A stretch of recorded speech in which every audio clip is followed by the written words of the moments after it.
Fala galera, bora para mais um vídeo aqui no canal. Vamos estar aqui reagindo aos comentaristas da Jovem Pan, né, que analisaram esse jogo de Atlético Paranaense e Flamengo. Flamengo que teve uma grande vitória hoje por 1-0 com um golaço de Pedro.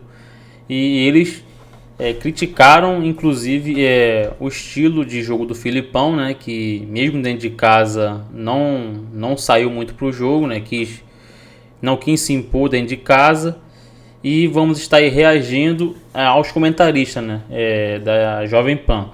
Antes de dar o play aqui no vídeo, quero que você se inscreva no nosso canal, deixe seu like e ative o sino de notificação para não perder nenhum vídeo daqui para frente, tá bom? Também quero deixar aqui os créditos da Jovem Pan, tá? O link do canal tá na descrição, vou deixar aqui como crédito, tá bom? Vamos dar aqui o play e acompanhar o que eles estão falando. O Rodrigo Viga tá lá no Rio de Janeiro, né, para trazer aí informações sobre o Flamengo, a opinião dele. Viga, o que falar sobre essa fase do Flamengo, né? O Flamengo do Dorival Júnior que vai para 11 jogos consecutivos aí, sem derrota, já são 11 jogos de invencibilidade. É o Flamengo numa fase excelente e com Léo Pereira e Rodinei jogando muita bola, hein, Rodrigo Viga? Fala, pilhada. E o Cometa Halley não passou, né? Eles estão jogando bem, né? O Léo Pereira e também o Rodinei. Boa noite para você, para o nosso timaço aí, para nossa bancada. O Vampeta tá rindo à toa, né? Não é todo dia que o Corinthians mete 4 gols, né, Vampeta? Mas aconteceu. Talvez o Halley passe aqui pelo céu do Rio de Janeiro. Vitória do futebol, pilhado. Venceu o futebol na noite desta quarta-feira. Pelo menos metade da população brasileira hoje está feliz, né? Juntando as torcidas de Flamengo, de Corinthians e Flamengo. São quase 100 milhões de torcedores. Por que é a vitória do futebol?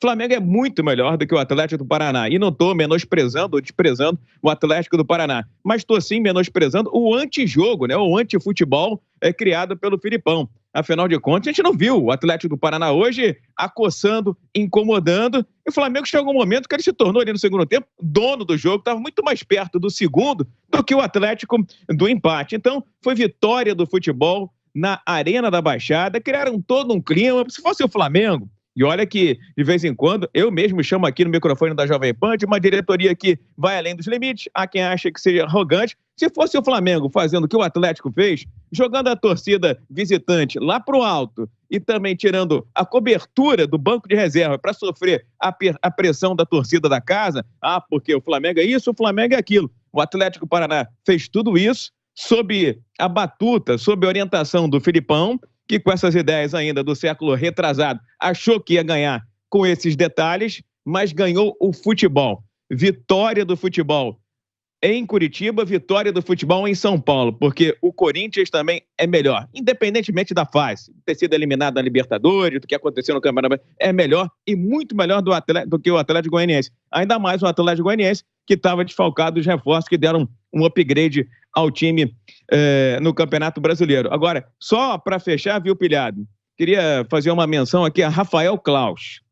Eu acho que ele é a única chance do Brasil chegar à final da Copa do Mundo do Catar. Não vejo a seleção brasileira na final da Copa do Mundo do Catar. Mas foi péssimo. Foi Rafael Claus no primeiro tempo. Por muito pouco, ele achou que na base da autoridade ia segurar o jogo. Por muito pouco, o jogo não descambou ali no primeiro tempo. E aí, no segundo tempo, talvez com ânimos mais controlados, os jogadores tenham dado uma trégua. Achei péssima a atuação do Rafael Claus, achei excelente a atuação do Flamengo, excelente a atuação do Corinthians, e a informação que eu tenho é que se o Pedro for minimamente bem nos amistosos da seleção brasileira, vai estar na Copa do Mundo do Catar a partir de novembro, viu, pilhado? É isso, Viga. A gente vai para um break rapidinho na Rádio Jovem Pan, AM e FM. Seguimos no YouTube e na TV Jovem Pan. Bom, ô Vamp, o que o Viga disse, né, que eu falei também no começo do programa, é uma verdade. Ganhou hoje quem quis jogar futebol. O Atlético Goianiense foi para a Arena Corinthians também para não jogar bola, para tentar ficar recuado o tempo inteiro e segurar o resultado que ele tinha vantagem. O Atlético Paranaense bateu, se retrancou, mal atacou dentro de casa, e aí a gente fala, mas o que interessa é o resultado. Mas é legal a gente ver o futebol bonito ganhando, o futebol ofensivo ganhando, senão vai ficar um saco o futebol brasileiro. Vai ficar um bando de jogo ruim, pronto, classificamos, retranca, acha uma bola, pronto, gol. É legal pra quem gosta do futebol, né, Vamp, ver essa situação. E outra também, quando a gente fala, né, o Viga até explicou, é melhor, respeito ao Atlético Paranaense.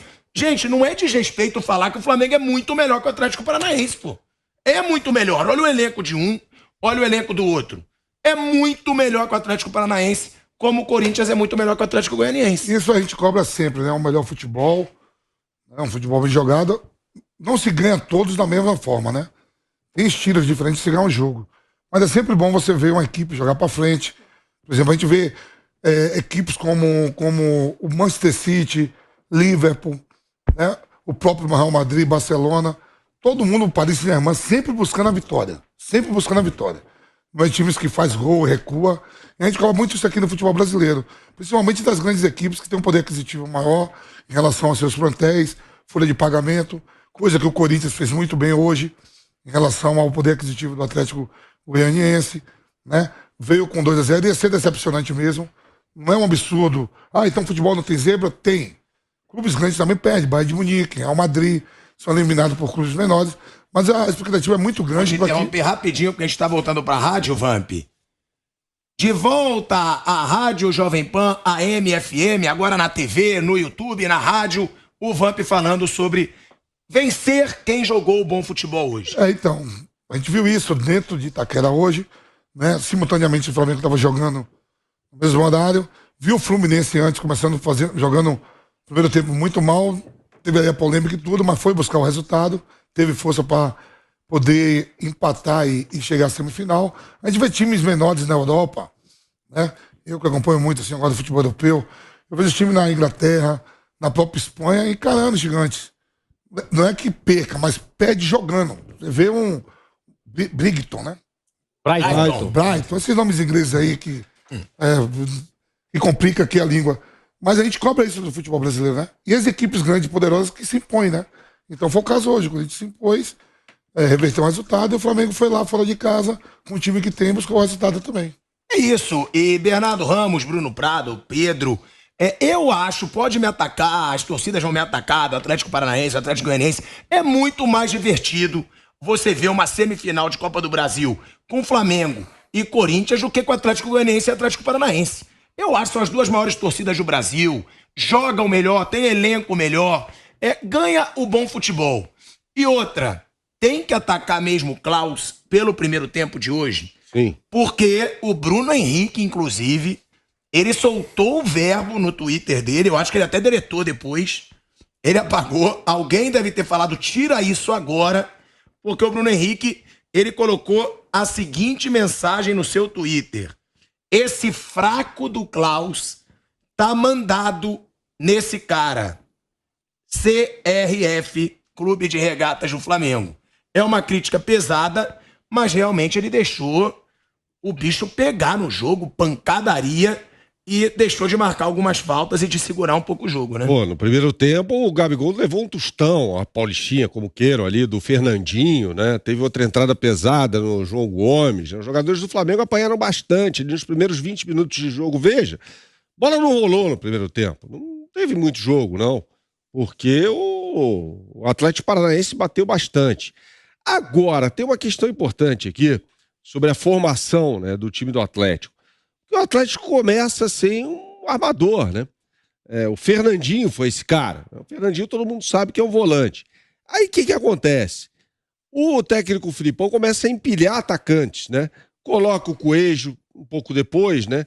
Mas Canóbio, Vitinho, e vai tirando os meio-campistas e colocando só atacante. Tirou o Matheus Felipe, zagueiro, para colocar o Canóbio. O Canóbio foi. O Matheus Felipe foi o Coelho. Foi o Coelho, também. Depois entrou o Vitor Bueno já no finalzinho e tal. Pra quê? Qual era o intuito disso aí? Ficar cruzando bola sobre a área. Então, se a gente pegar o estilo de futebol do Atlético, né? É muito rudimentar, cara. Isso é uma coisa assim, ou tem 3 volantes em campo, 3 zagueiros e 3 volantes, ou tem muito atacante e a bola não passa pelo meio de campo, né? Então, quando o Viga fala que ganhou o futebol, eu entendo perfeitamente. né? Ganhou o time com mais ideias, né? Que joga um futebol mais bonito. Que não só, assim, eu acho muito fácil quando técnicos aqui do futebol brasileiro, e o Renato Gaúcho foi um deles, né? Esses técnicos chegam e falam assim, não, me dei 200 milhões. Essa frase foi do Renato Gaúcho, textualmente, né?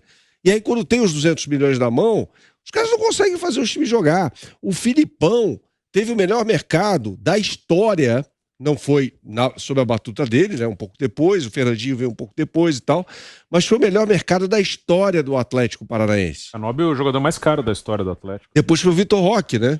O Vitor Roque veio do Cruzeiro. O Ejo e Canóbio custaram 12 milhões, depois veio o Vitor Roque por 24. O Vitor Roque não estava apto a jogar hoje, porque já havia disputado jogos da Copa do Brasil aí pelo Cruzeiro e tal. Então, assim, pé de obra, como diz o Mauro Betti, ele tem. Por que não consegue fazer o time jogar de uma forma mais sofisticada? Eu não digo aqui jogo de posição, não é isso. Mas de uma forma mais agradável até, né? Porque qualidade, e se os caras que têm a bola no pé são de qualidade, vai sair alguma coisa boa dali, né? O que a gente vê é muito jogo de transição muito rápida, né? De lançamento, de muito tentativa de marcação que muitas vezes não funciona, com 3 volantes, 3 zagueiros, depois muda tudo, dá água pro vinho, enche o time de atacante, ou seja, não tem uma ideia muito clara de jogo ali, Pilhado. Tá aí a análise dos comentaristas da Jovem Pan, né? E falaram também sobre o Pedro, né? Que provavelmente pode estar na Copa do Mundo, né? O Pedro está em grande fase. E na minha opinião, o Pedro realmente tem que ir para a Copa do Mundo. Na seleção não tem um atacante como ele. Tem o Gabriel Jesus, Richarlison. Mas eles não são aqueles camisa 9, né? De área mesmo. Eles são praticamente são pontas, né? O Gabriel Jesus também joga por dentro, mas joga também mais pela ponta. Na seleção, inclusive, jogou muito pela ponta. Então, centroavante mesmo é o Pedro. Então, eu levaria o Pedro, claro, sou flamenguista, né? Mas, tirando esse meu lado flamenguista, né? Claro que eu levaria o Pedro, né? Que está em ótima fase. Inclusive, até passou seu companheiro Gabigol, né? Que estava cotado no início do ano para ir para a Copa, né? Mas entrou numa fase ruim, né? Inclusive, hoje perdeu um gol feito, né? Mas ele também continua ajudando a equipe de outra forma. E é isso, né? E essa foi a análise da Jovem Pan. Se você gostou do vídeo, peço que você se inscreva no nosso canal. Deixe aqui seu comentário se você é a favor ou não do Pedro ir para a Copa. E até o próximo vídeo.